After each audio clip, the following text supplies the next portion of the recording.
The Yupik are a group that live near the Bering Strait, and we actually see Yupik language used across the Bering Strait and parts of Siberia as well. It's a very broad group.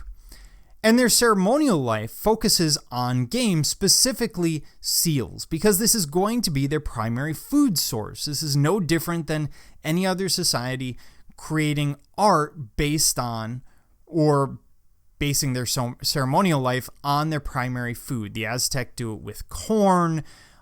We see other groups doing it with similar items. They do, however, also create these imaginative masks, the Yupik Masks, which are made with moving parts, usually made for a single occasion. Now, this is not unusual. In a lot of societies, a mask used for any form of ritual, whether it be an African divination ritual or a Pacific Northwest healing ritual, will often be used once.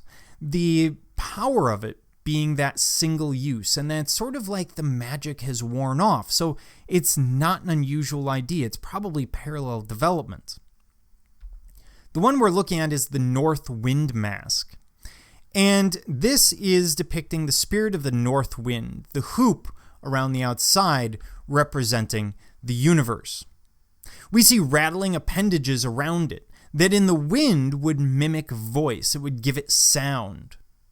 The hands refer to the wearer's ability to attract animals. And that's going to be really important. Imagine, remember where they are. There aren't a lot of animals wandering around in those areas, so the ability to seemingly attract them or be a successful hunter is going to be particularly important. The white represents snowflakes, something that they would have lived with all the time. We've all heard how the Eskimo have 18,000 words for snow. Well, no, they don't. They have words for different kinds of snow. Crunchy snow, or snow where there's ice on top but soft snow underneath, versus very compact snow, etc. Things that would be important if I'm hunting and trying to sneak up on my prey. Disease, government, and missionaries will destroy their society, much as we've seen with almost every other indigenous society in the Americas.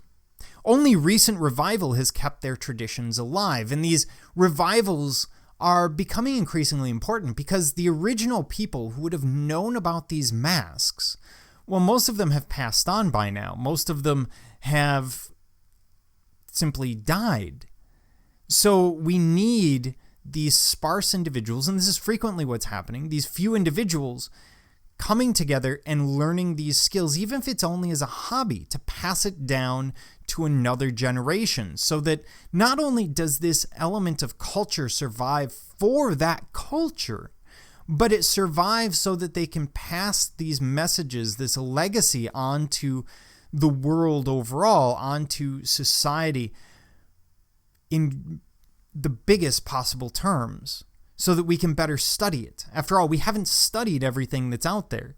And so we need people continuing with these cultural traditions so that we can go in later and really understand them.